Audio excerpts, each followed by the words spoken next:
여러분들 옆에 있는 분들하고 좀 인사하시기 바랍니다. 잘 오셨습니다. 축복합니다. 좀 인사하시기 바랍니다.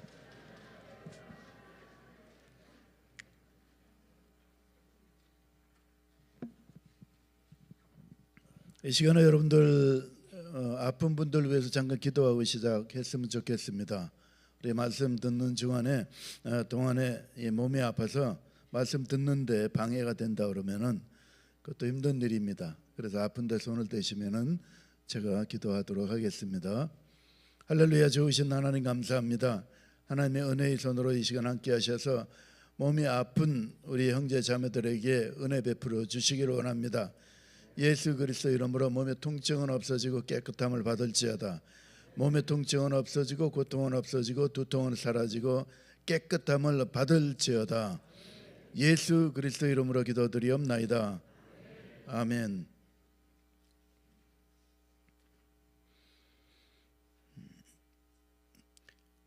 좋은 주일 아침입니다. 일부 예배에는 우리 열정이라는 그런 제목으로 말씀을 나누었고, 우리 어제는 관계가 중요하다라는 그런 의미에서 재직 수련의 말씀을 나누었습니다. 사람의 품격과 교회의 품격은 교인들이 하는 말에서 결정이 됩니다. 이게 대화를 하다가 사람하고 이렇게 교제를 하다가 특별한 어떤 말에 은혜를 받는 경우가 참 많이 있습니다. 또 반대로 충격을 받는 경우도 있습니다. 이분이 이런 레벨이었나 하는 생각이 들 때도 있습니다. 그러니까 우리 주위에 성공한 분들이 있지 않습니까? 세상적으로나 어느 영역에서 잘된 분들의 특징은 이 말에 언어에 탁월한 특징을 가지고 있습니다. 언어의 탁월한 특징을 가지고 있다 그러면 얼핏 생각하기에 우리가 구변이 좋은 것이냐 그렇게 생각을 합니다. 그냥 입만 열면 말을 너무 재미있게 잘해. 그런 분들이 있습니다. 저도 그런 분들이 너무너무 부럽습니다. 제가 콜링 받았을 때 제 집안 식구들이 그랬고 제 친구들이 그랬고 한결같이 한 얘기가 너는 아닌 것 같다라는 얘기를 들은 적이 있습니다. 말하기를 싫어했거든요. 말하는 걸 별로 좋아하지 않았습니다. 근데 이렇게 설교를 하게 됐습니다. 구변이 좋은 거하고 말을 잘하는 거하고는 다른 얘기입니다. 그래서 오늘 그 영역에서 이렇게 말씀을 나누면서 여러분들에게 말에 얼마나 능력이 있는 것인지 그 파워를 느끼는 그런 시간이 됐으면 좋겠습니다. 그리고 결단하는 시간이 되시면 좋겠어요. 결단하고 또 실천에 옮기는 여러분들 되시길 바랍니다. 요한복음 6장 63절에 보면은 살리는 것은 영이라 그랬습니다. 영은 살리는 것이라 그랬어요. 육은 무익하니라. 내가 너에게 이런 말이 영이요 생명이라 그랬습니다. 우리 주님의 말씀이 영이요 생명이라고 말씀했습니다.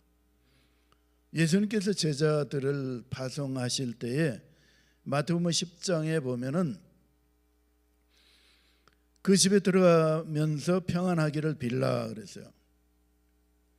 그 집이 이에 합당하면, 조건입니다. 합당하면 너의 빈 평안이 거기 임할 것이요. 합당하면은 빈 평안이 거기에 들어간다는 얘기입니다. 합당하지 않으면 그 평안이 다시 돌아올 것이니라. 이 말은 내가 던진 말이, 축복한 말이 저쪽으로 가든지 아니면 돌아오든지 한다는 얘기입니다. 그러니까 공중으로 사라지는 일이 없다. 땅에 떨어지는 일이 없다는 얘기입니다. 그러니까 반드시 결과를 맺는다 이 말입니다. 열매를 맺는다는 얘기입니다. 그러나 상대방에게 축복을 하면은 그 축복을 받은 사람은 축복을 누리게 될 것이고, 만약에 안 받으면은 내가 도로 갖게 될 것이다 그랬습니다. 그래서 이 반대로 우리 주님께서 하신 말씀이 있죠. 원수를 저주하지 말라 그랬어요. 그죠? 저주하는데 만약에 그 저주를 안 받으면 어떻게 될까요? 돌아오는 거 아닙니까? 그렇게 저주하지 말라고 그러신 분, 원수를 사랑해서라는 그 의미보다는 하나님께서 말씀을 주신 분을 사랑해서 말을 할 때 저주하는 말을 하지 말라, 그 말씀을 하신 것입니다. 그래서 영적인 말은 결과를 만들어냅니다. 입에 달고 사는 그런 분이 있죠. 어떤 특정적인 그런 표현들이 사람마다 있습니다. 그 결과를 만들어낸다는 겁니다. 그래서 이 본문에 죽고 사는 것이 혀의 권세에 달려있다 그랬어요. 편안하게 사는 분들 있죠. 입이 거칠질 않습니다. 깨끗한 생활을 하시는 분들은 더러운 말을 하지 않습니다. 칭찬을 받는 분들은 비방을 잘 하지 않습니다.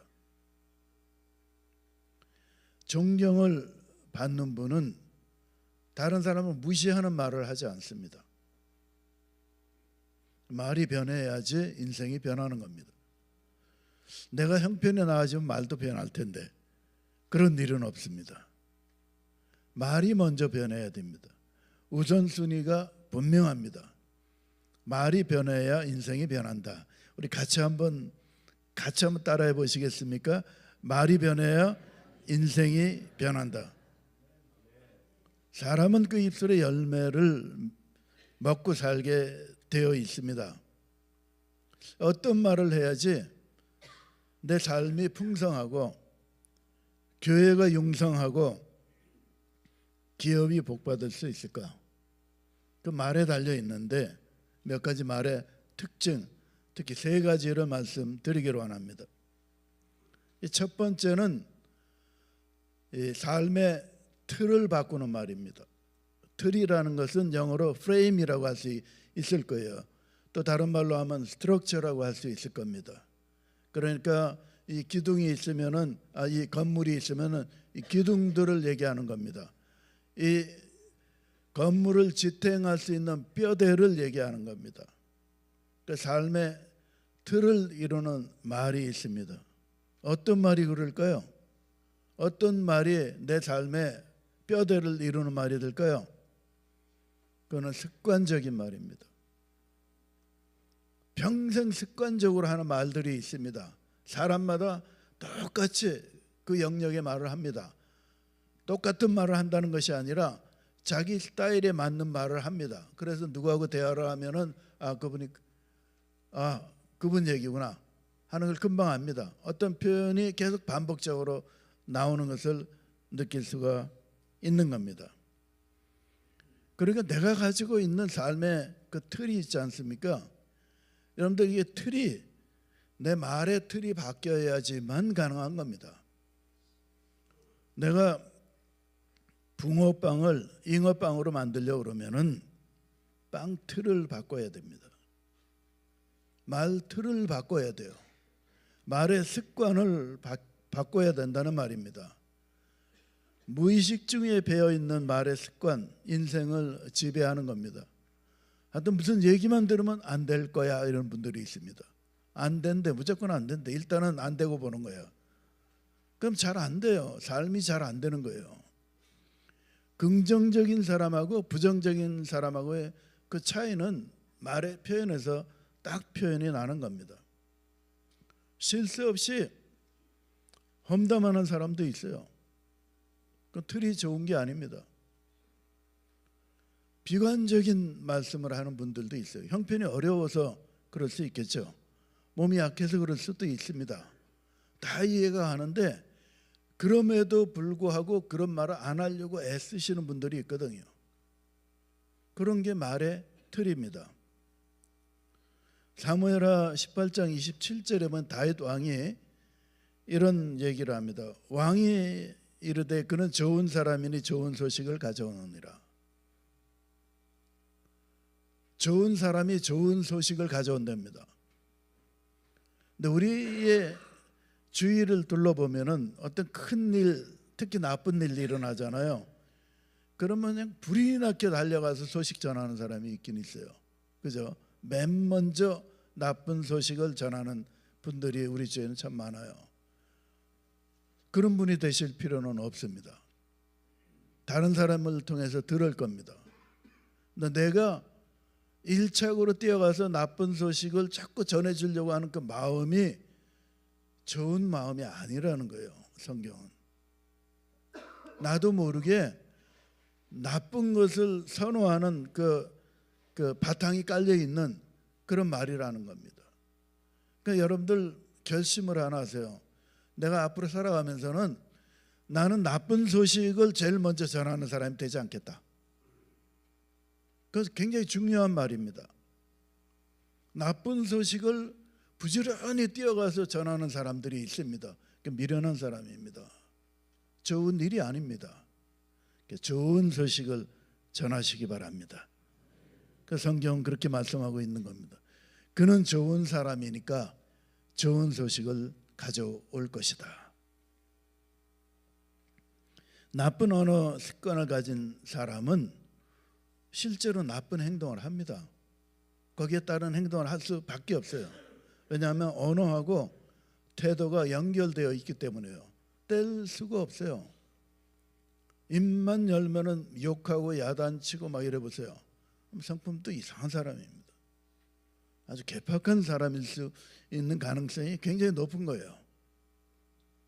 그러니까 틀을 바꿔야 됩니다. 그래서 내가 못하는 일이 있잖아요. 할 수 없는 일을 갖다 이렇게 어떤 분이 제안할 수도 있잖아요.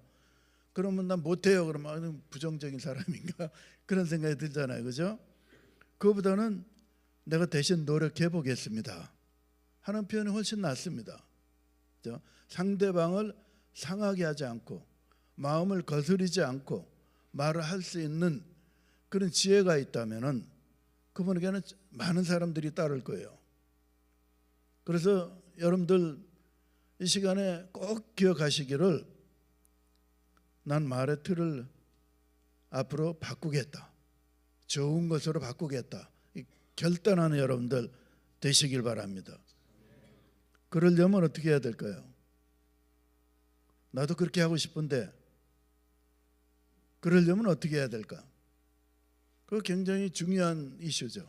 다른 어떤 것보다도 중요한 것이 말을 잘하는 거예요.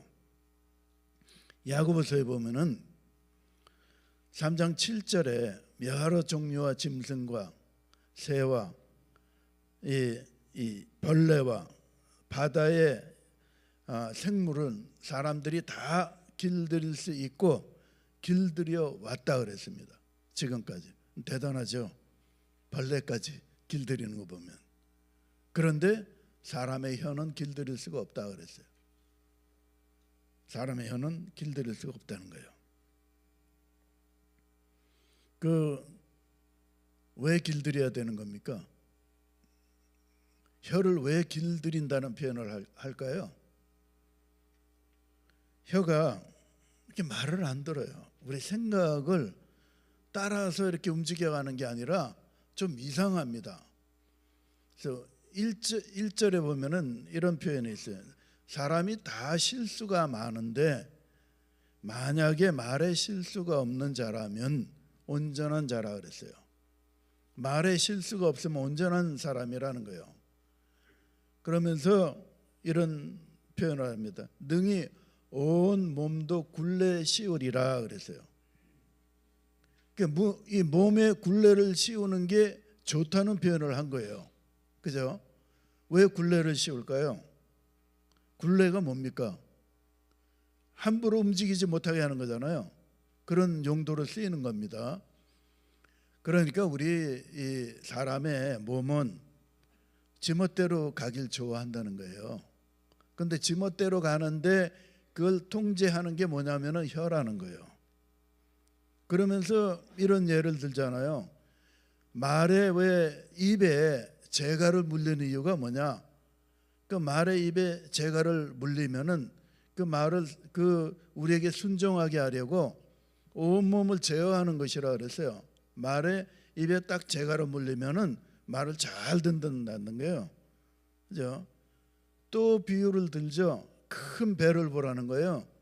큰 배를 보면은 광풍에 미친 듯이 휩쓸려서 막 가는 배가 아무데나 가는 것 같지만은 이 사공이 지극히 작은 키 하나로 그걸 운행할 수 있다는 거예요. 방향을 잡을 수 있다는 거예요. 왜 이 얘기를 계속 반복적으로 하고 있냐면은 이 8절엔 이런 말씀이 있는 거예요. 혀는 능히 길들일 사람이 없나니, 그러면서 혀는 쉬지 아니하는 악이라 그랬어요. 쉬지 아니하는 악이고 죽이는 독이 가득한 것이라 그랬어요. 그러니까 훈련을 안 하고 이게 딱 그 입에 이렇게 올무라 딱 안 씌워 놓으면은 가만히 있으면 어떻게 하다고요? 가만히 있으면 어떻게 쉬지 않는 악이라는 거예요. 그 나쁜 말 하길 그렇게 좋아한다는 거예요, 우리가. 그 남 비방하고 남 험담하는 데는 밤을 새울 수가 있는 거예요. 그게 무슨 생각할 필요도 없어. 자동으로 나와요. 칭찬하려고 그러면은 막 따져봐야 돼. 그래서 감사 기도가 어려운 게, 하나님께서 내게 잘해준 게 뭐가 있지? 그거는 막 궁리를 해야 돼. 그죠? 한참 생각을 해야 돼요. 그래서 다니엘이 뛰어난 사람이라는 거잖아요. 하루에 3번씩 감사 기도를 했어요. 그렇지만 불평 기도는 금방입니다. 부부간에 싸움을 하면은 당신이 나한테 잘해준 게 뭐가 있어 하고 이제 나오기 시작하면 그냥 밤을 샐 수도 있습니다. 그 쉬지 않는 악이라는 거예요. 죽이는 독이 가득하다는 거예요. 그 말을 하면은 사람들에게 독을 주입하는 것처럼 사람을 고통스럽게 한다는 거예요. 그냥 내버려 두면, 훈련하지 않으면, 그러면 그냥 그 말로 사람을 죽일 거라는 거예요. 그 어떻게 해야 되겠습니까? 그 야고보서에서는 그렇게 얘기하는 거예요. 너희가 듣기는 속히 하고 말하기는 더디 하라는 거예요. 그게 무슨 말일까요? 천천히 하라는 얘기일까요? 말 그대로 빨리 듣고 늦게 얘기하라 이 말입니까?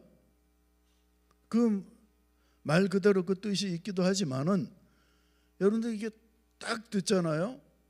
보통은 이 들으면은 사람에게 감정을 격발합니다. 그러니까 험한 말이 그래요.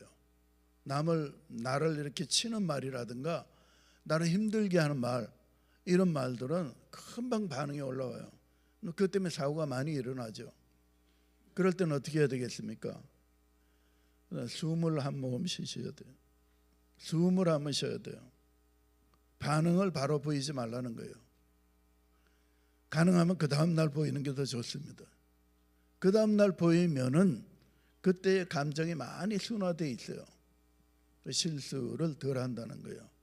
근데 그걸 어떻게 해야 된다고요? 한 번 훈련을 하면은 딱 길들여진다?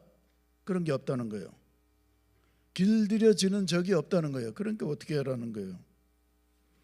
끊임없이 조심하라는 거예요. 그래서 내 입에 파수꾼을 세워달라고 기도를 하는 거예요. 조심해야 됩니다. 말하는 것은 한번 꼭 생각하고 말을 해야 됩니다. 그것이 우리 삶의 입의 말의 틀을 바꾸는 태도고 방법입니다. 그럼 내가 어떤 말을 할까? 첫째는 격려하는 말을 하셔야 됩니다. 격려하는 말, 살리는 말, 믿음의 말을 하셔야 됩니다. 지난번에 제가 어떤 분을 보고 이렇게 대화를 하는 중에 그렇게 표현하셨더라고요. 나이가 많으신 분인데, 저보다 많으신 분일 거예요. 그런데 뭐 여태까지 내가 이렇게 살아왔는데 뭐 새삼스럽게 바꿔 그러더라고. 내가 평생 이렇게 살아왔는데 뭐 이 나이 돼가지고 또 어색하게 바꾸냐, 생긴 대로 놀아, 뭐 그런 표현을 하시더라고. 네, 안 그렇습니다. 여러분들은 그럴지 몰라도 우리의 자손들 있잖아요. 이게 할아버지가 되면 살아있는 조상입니다. 아직 안 죽었지만 조상이 된 거예요. 이미 할아버지 반열에 올라가면은 그다음에 형제들보다는 밑으로 이렇게 라인이 서는 겁니다. 그죠? 아버지 때까지는 형제도 찾고 막 이렇게 옆을 이렇게 보지만은 할아버지가 되면은 자기 밑으로 계열이 이제 서는 거예요. 그러면 이제 손자가 왔어요. 손녀가 왔어요. 증손자가 왔어요. 그 할아버지나 할머니 앞에 서면은 무슨 얘기를 하시겠습니까? 그래서 그 아이들이 무엇로 본을 삼겠습니까? 말을 듣는 거예요. 우리 할아버지가 이렇게 말씀하셨다 하는 얘기를 하는 겁니다. 얼마나 중요한지 몰라요. 그 아이들에게 남는 것은 그 한마디 하시는 그 말이 남는 거예요. 내가 여태까지 살아온 인생 여정 그대로 그냥 아무렇게나 생각 없이 자손들한테 얘기하실 겁니까? 안 되죠. 아이들의 미래가 걸려 있습니다. 그러니까 살리는 말을 하셔야 돼요. 격려하는 말을 하셔야 돼요. 칭찬할 수 있는 말을 하셔야 돼요. 한 걸음 더 나아가면은 우리 장례식이나 결혼식에 가면은 무슨 말을 해야 될지는 몰라. 어떻게 위로를 할까? 힘드시겠어요. 끝. 더 이상 생각해 본 게 없어. 축하합니다 하면 끝이에요. 우리가 그런 예식에 얼마나 많이 참여를 하는데 그거 한번 준비를 안 하는 거예요. 수많은 사람을 봤어요. 그 준비하셔야 됩니다. 그런 게 훈련입니다. 제대로 된 축하를 해야 되고 제대로 된 조의를 표할 수 있는 그 훈련을 하셔야 됩니다. 그래야 어른이 되시는 거예요. 그래야 주위 사람들이 따르게 되어 있습니다. 언어에는 성공자가 없어요. 노력하는 사람만 있어요. 그래서 나이에 관계없습니다. 계속적으로 말씀을 하실 때에는 내가 아프고 힘들고 나이 먹었기 때문에 힘없고 지친 말 그냥 나오는 대로 할 거야. 별로 안 좋은 겁니다. 나한테도 안 좋고 듣는 사람한테도 안 좋고 아이들한테도 안 좋고 다 좋아하지 않습니다. 살리는 말, 격려하는 말, 칭찬하는 말, 세우는 말 하시는 여러분들 되시길 바랍니다.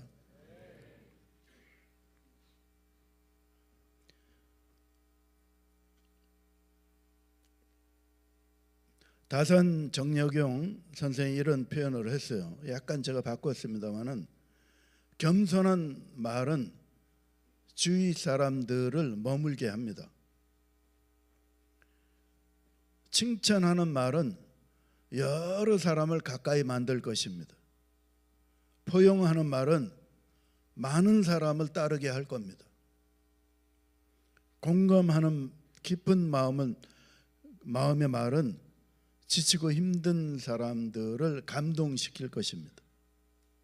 그래서 믿음의 언어 습관으로 축복의 틀을 만드는 여러분들 되시기를 주님의 이름으로 축원합니다. 두 번째는 틀이 든든하게 잘 세워졌으면은 그 다음에 집의 크기가 결정되지 않겠습니까? 크기를 바꾸는 말입니다. 내가 어떻게 하면 스케일이 커진 사람이 될 수 있을까? 내가 요만한데 좀 스케일이 이렇게 넓어지는 사람이 될 수는 없는 건가? 하는 생각이 들 때가 있지 않습니까?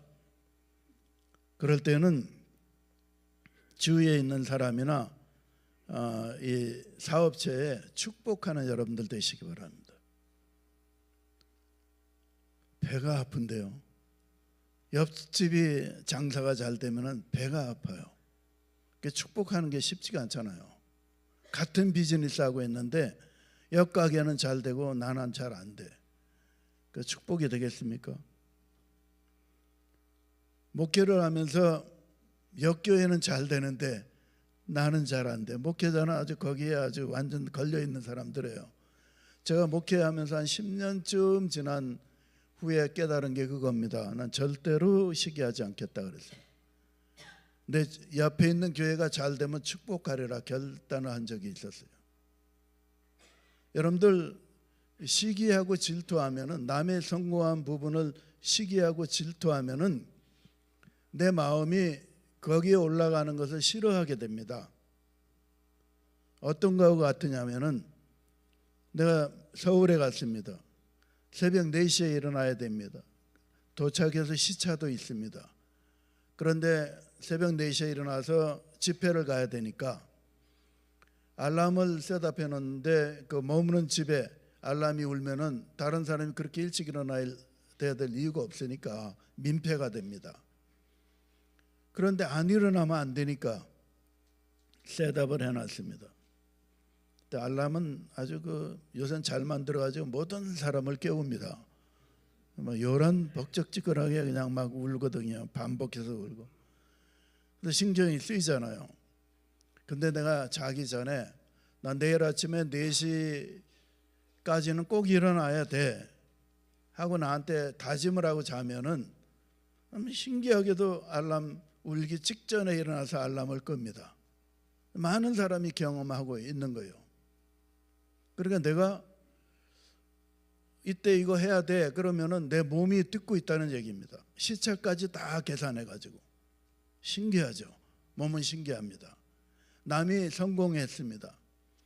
그 성공 별거 아니야 그러면은 내 마음속에 그 레벨에 올라가는 것을 막는 거예요. 내가 올라갈 수 있는 자기의 포텐셜을 깎아내리고 있는 겁니다. 왜냐하면 내가 싫으니까. 남이 성공한 게 싫거든. 그럼 내가 성공한 것도 싫어한다는 말입니다.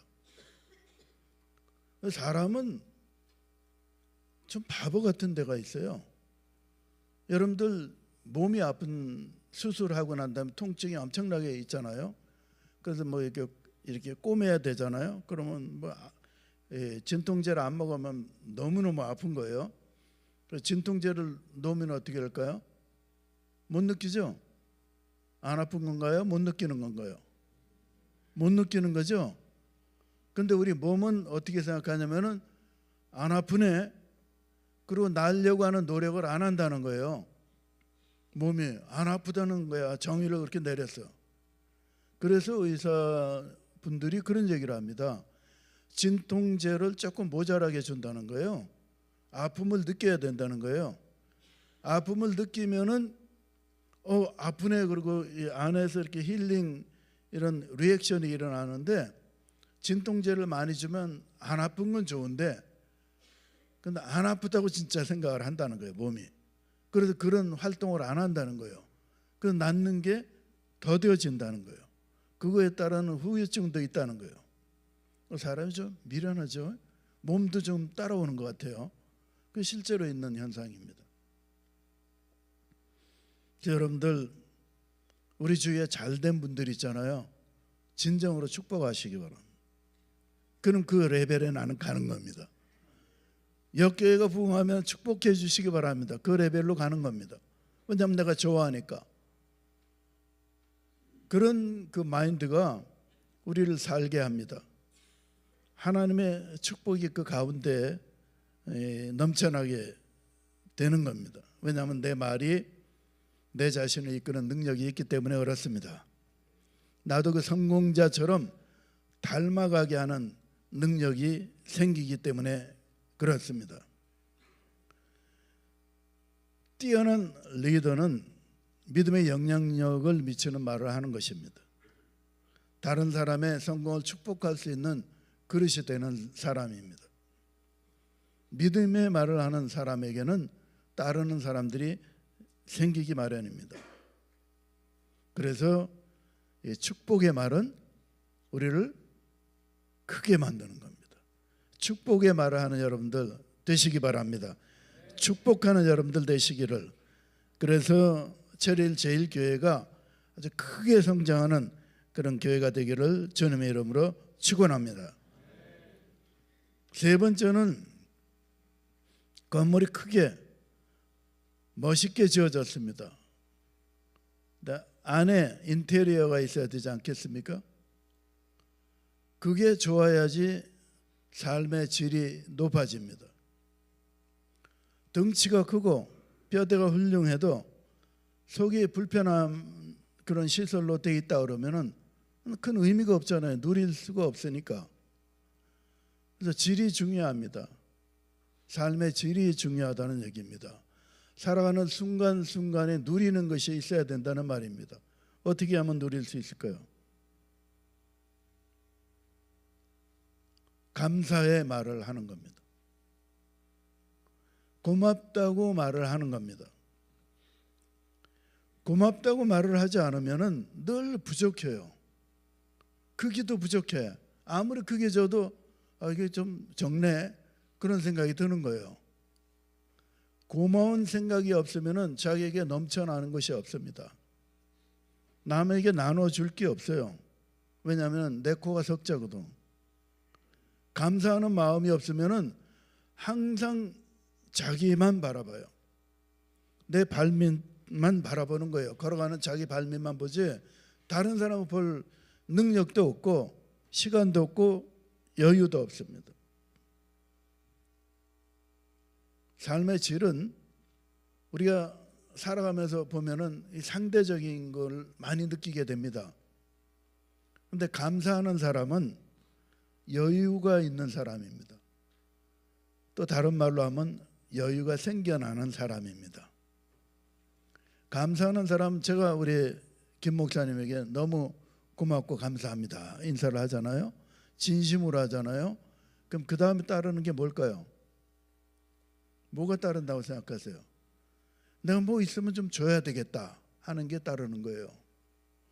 고마운 사람에게는 뭔가를 주고 싶어. 내가 여유가 있어서 주는 겁니까?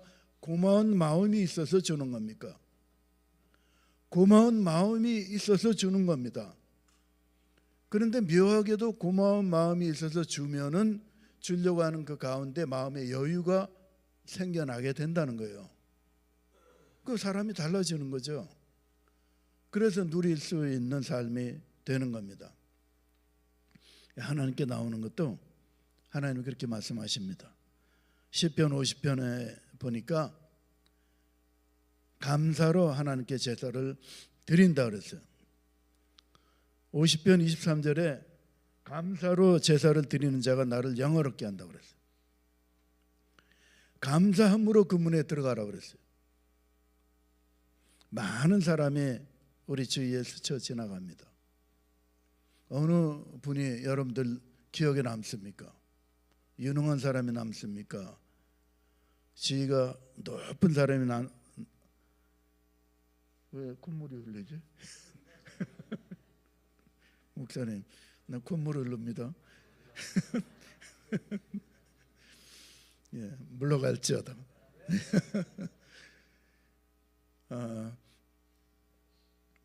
감사하는 사람은 평생 남는 사람입니다. 스쳐 지나가는 그 많은 사람 중에 나의 뇌리에 내 마음속에 남아있는 사람은 고마움을 표현하는 사람이에요. 희한하게 고마움을 표현하는 사람에게는 고마움이 또 생기게 됩니다. 그 상승작용이 있어요. 그래서 저는 우리 50주년을 맞이하는 제일 제일교회, 이 교회가 정말 멋있게 많은 사람들에게 감사함을 표현하는 그런 교회가 되길 바랍니다. 이 감사는 사람을 굉장히 여유 있게 만들고 교회를 여유 있게 만듭니다. 무슨 뭐가 많이 생겨서가 아니라 그 마음 때문에, 그 표현 때문에 생겨나는 겁니다.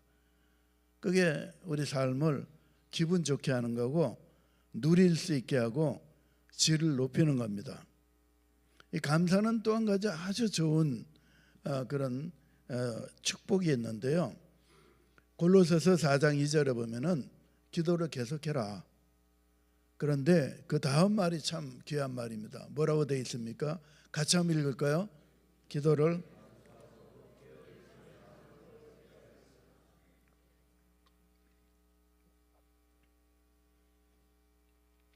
감사함으로 깨어 있으라 그랬어요.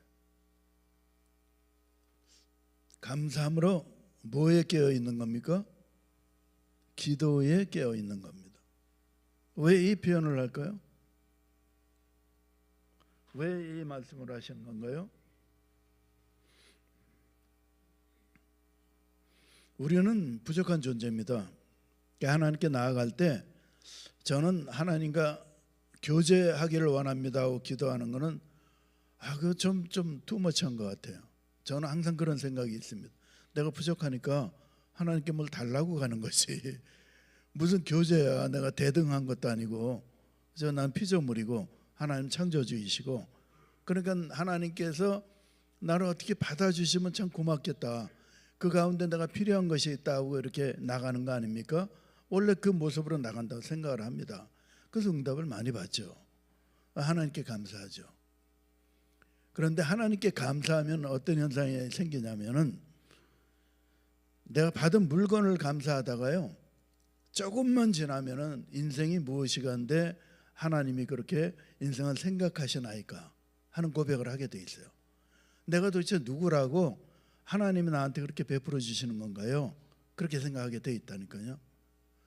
상대방을 바라보면은 고마운 그 마음을 가지고 기도를 하면은, 저 사람이 도대체 내가 이분한테 뭘 해줬길래 나를 이렇게 고맙게 대해주는가 하는 생각을 하게 돼 있는 거라고요. 다시 말해서 필요를 구하는 기도를 계속하면은 내 것만 채우기 위해서 노력하고 발버둥 치는 거고, 그 필요는 끝이 없는 요구가 되는 겁니다. 왜냐하면 안 채워지니까, 더 필요하니까, 조금 더 있어야 되니까. 근데 감사하면은 그 단계를 넘어간다는 거예요. 내 위주의 삶 속에서, 생각에서 그 사람에게로 넘어가고 있다는 거예요. 또 하나님께 감사하면 하나님께 그 마음이 넘어가고 있는 것을 발견하게 되는 거예요. 그러니까 깨어있는 사람이 되죠. 자기 자신에 잡혀 있는 사람이 아닌 겁니다. 그래서 여러분들, 감사로 기도에 깨어있는 여러분들 되시길 바랍니다. 말씀을 정리하겠습니다. 삶을 풍성하게 하는 세 가지 요소가 있습니다. 하나는 언어 습관입니다. 틀을 바꾸는 겁니다. 늘 입을 열면은 하는 얘기가 있습니다. 그걸 좋은 쪽으로 바꾸시기 바랍니다. 이거 아무런 의미가 없는 거야, 그냥 내 습관이야, 그러지 마시고 그 틀을 바꾸시기 바랍니다. 두 번째는 다른 분들의 잘된 것을 꼭 축복하시기 바랍니다. 그래야 큽니다. 그래야 잘합니다. 세 번째는 고마움을 표현하는 그런 말을 하시기 바랍니다. 그러면 질이 높아지게 되어 있습니다. 살리는 말은 존귀 여김을 받게 할 것입니다. 축복의 말은 큰 집을 짓게 할 것입니다. 감사의 말은 아름다운 집을 짓게 할 것입니다. 지혜로운 어린아이의 모습에 앞길이 밝고, 청년이 행복하고, 노인의 모습이 존귀하게 될 것입니다. 그래서 50주년 여러분들 맞이해서 성숙한 언어로 교회 성장을 이루는 여러분들 되시기를 주님의 이름으로 축원합니다. 기도하겠습니다. 거룩한 뜻이 있어 이곳에 체리일 제일교회를 세우시고 사랑하시며 지금까지 인도하신 하나님, 약하고 힘들 때, 낙심할 때 이렇게 세워주시고, 부족한 빈손을 주님의 것으로 채워주시고, 두려워할 때 주님의 평안으로 채워주심을 감사드립니다. 주님, 오늘 저희는 창립 50주년 맞이하는 해를 기념하면서 하나님께 감사하기를 원합니다. 50년 동안 많은 사람들의 만남을 통해 고마움을 느끼게 하시고, 격려하며 세우는 일을 하게 하시고, 하나 되게 하신 놀라운 은총을 찬양합니다. 주의 부르심과 인도하심을 따라 한 길로 가게 하셨으니 능하신 하나님의 손을 붙잡고 기쁘게 사명을 감당할 수 있게 해 주시옵소서. 세상은 어지럽고 힘들고 질병으로 얼룩져 있지만은 방황하는 영혼들을 주님의 품 안으로 인도하는 사랑하는 철일 제일교회가 하나님의 축복으로 큰 힘을 얻고 위로함을 얻게 하시고 하나님의 은혜로 번성할 수 있도록 축복하여 주옵소서. 우리 주 예수 그리스도 이름으로 축복하며 기도드리옵나이다.